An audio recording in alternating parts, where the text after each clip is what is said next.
What's going on, everybody? It's the HookCam back again with another film breakdown. Today we're going to be taking a look at Taylor Heinicke's impressive performance against the Tampa Bay Buccaneers. Taylor Heinicke's out of Old Dominion. He's been in the league for 4 years, kind of bounced around.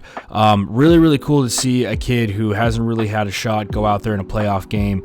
He ends up going 26 for 44, 306 through the air, one touchdown, as well as 6 for 46 on the ground with another touchdown. An impressive performance for this kid. So it was cool to see him go and perform well in a playoff game too. And I think it's really cool because this is one of those storylines that you want to see, get the air in the media, and you want to see people talking about him because he put everything he could out there on the line for his team tonight, and stuff like that's really commendable and really cool to see. And you could see how geeked his teammates were for him. And I'll tell you what, this kid earned some respect tonight because you can tell that schematically how the Buccaneers were playing him in the beginning of the game to how they were playing him in the second half. Two completely different things, and we'll go over that here in a second. So before we do, if you could hit that like button, hit that subscribe button to my channel, The HookCam, as well as to Jackson Kruger Sports, that would mean the world to both of us. I'm pretty sure this is going to end up on his channel as well. So first things first, 3rd and 6. Let's talk schematics really quickly. The Bucs were kind of like, you know what? Screw this kid. If he can beat us, he'll beat us. But until he shows us that he can put balls where he needs to beat our secondary, we're really not going to work into anything more than man coverage. They start off in man. We can see right here they're trying to confuse him a little bit. They'll drop 58 and they bring this dude who's out over a receiver over here.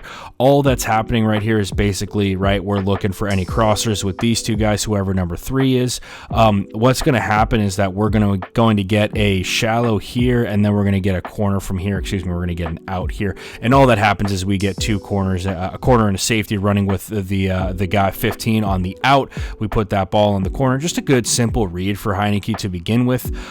This ball right here is just, and this is kind of where things get interesting, right? Because this is where Tampa starts to, I don't want to say get nervous, but you could tell that after the first couple of drives, they're like, this kid's a little bit better than we thought. They start going more 3. They go with a little bit of 2 invert, as I would call it, and all that's going to happen here is we're going to get cover 3, and we run this dig right behind it. Backers don't drop far enough, and this is a tough ball to throw. It really is. We see guys struggle with this all the time. You got to find that window in between backers like we see right there. We work that corner off with this dig, and we create that space between where the corner is and where the backers are. Really good ball for Heinicke there. Corner's not quick enough to come down on that. Just a good ball. And then this right here, this really isn't anything schematically that's crazy. He's not outsmarting anybody. There's just 3rd and 8. Tampa decides to bring heat. We can see basically everybody in this circle right here is coming. All that happens with this is that we're going to take our one-on-one matchup. What I think is impressive about this is his throw, though. I mean, this is off of our back foot. We got a guy in our face, and this ball is on a line, right? Not necessarily on a line. He doesn't have as much zip on this ball. I definitely will say that it looks like he's kind of lofting balls out there, but this thing is right where it needs to be, right? I mean, this is outstanding throw. Corner's got no chance to make a play on that. And then there's another thing that I really like from him. I'm a big quick game guy. I'm sure, as people who have watched my videos before, I think that it's the key to getting your offense going. And we see that, again, once we can kind of work Tampa off of their man coverage, once we can kind of get them thinking, right, once we can get them to respect what Heinicke can bring to the table, okay, that's when we're going to start getting things like this, right? We have corners off right here. We can start working our quick game, which is exactly what they do, right? They work a little speed out right here, a little spot route from, I believe that's Scary Terry McLaurin. Just easy stuff like that to get your quarterback going, especially when it's his first big game in the NFL. And then this right here, this is kind of where I noticed that Tampa, that Washington was having success, is finding ways to kind of manipulate linebackers. And this right here just is a really simple double move from their tight end. I want to say his name is Logan Thomas, ex-quarterback, actually. I do remember him, Logan Thomas. He's going to work up and out, and then he works up, so it's really an out and up there. But you'll see Lavonte David here is chasing after that. Off the play fake, we look to that, and then we hammer this thing on the vertical. Really good job there from Heinicke, putting that ball where it needs to be.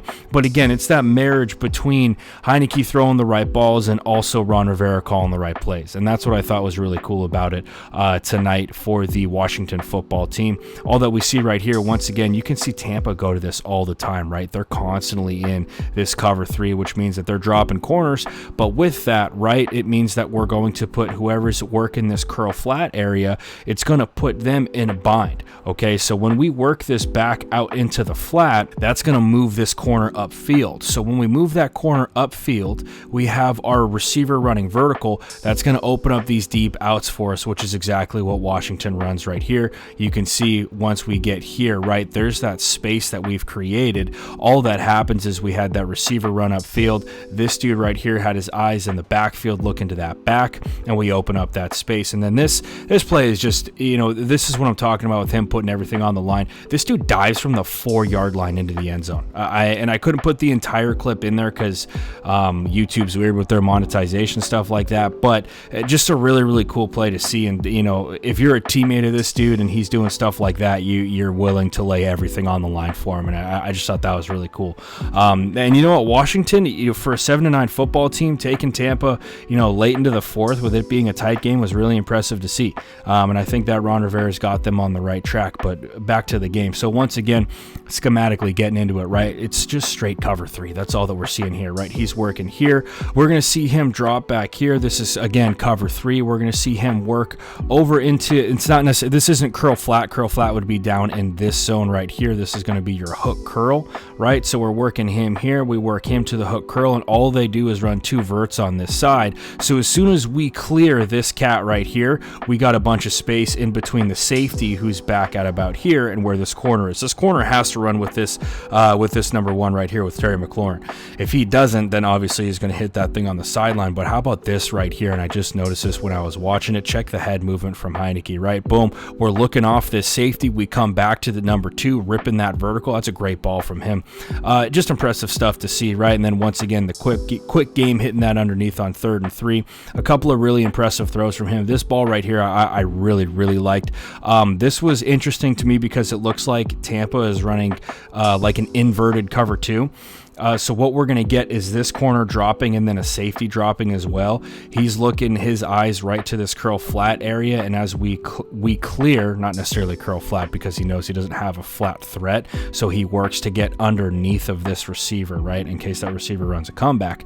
As he works upfield, he's going to work this thing right into the middle of the field, which is once again, like I talked about earlier, tough ball. You got to throw this thing over a linebacker like we see right there, right into the bucket. Really good job from him and from that receiver. And then this ball right here. I mean, this is an outstanding ball, outstanding catch. Really cool stuff that you like to see from this football team, man. Like I said, they battled their asses off tonight against a quality Tampa Bay Buccaneers team. But all that we're going to see out of this, I believe we get the corner from number 2 here. It's just straight man coverage. There's really nothing schematically crazy about it. It's man, he takes his shot on the corner and ends up completing that football. So anyway, guys, once again, I was really impressed with Taylor Heinicke. Is he a starter in the NFL? I don't know yet. I would love to see this kid get a chance. But obviously, you know, it takes more than just one wild card game against the Tampa Bay Buccaneers to get yourself a starting shot. But who knows, man? Who knows with the NFL these days? Maybe he did earn himself. I think that he at least earned himself onto a roster for next year. And there's a lot of value in having a good backup in the NFL in these days. So anyway, guys, that's all I got for you today. I'll be back in the week with some more content. If you enjoyed this, then if you could hit that like button, hit that subscribe button to my channel, the HookCam, as well as the Jackson Kruger Sports, that would mean the world to both of us. So anyway, I hope everybody enjoyed their wild card Saturday. Got 3 more games tomorrow on Sunday. Really exciting stuff there. So stay safe, guys. Wash those hands, and I'll see you next time.